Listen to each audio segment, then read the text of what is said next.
Hello, my dear students and lovely audience. How are you all? I hope all of you everything fine.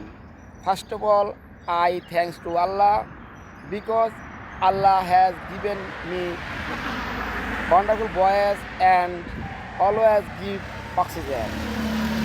Now I will discuss with you English formula. English formula number 1. Would you like to? I repeat, would you like to? আমি বলতে চাচ্ছি English তেমন কোনো কঠিন ভাষা না, English একদম সহজ যদি আমরা একটু বুঝি।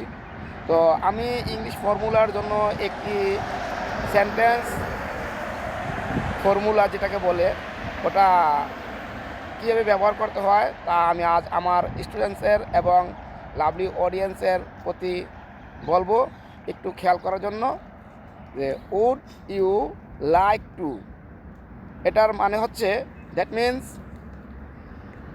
তুমি কি চাও। টু এর পরে শুধু বার বসালেই একটা সেন্টেন্স হয়ে যাবে।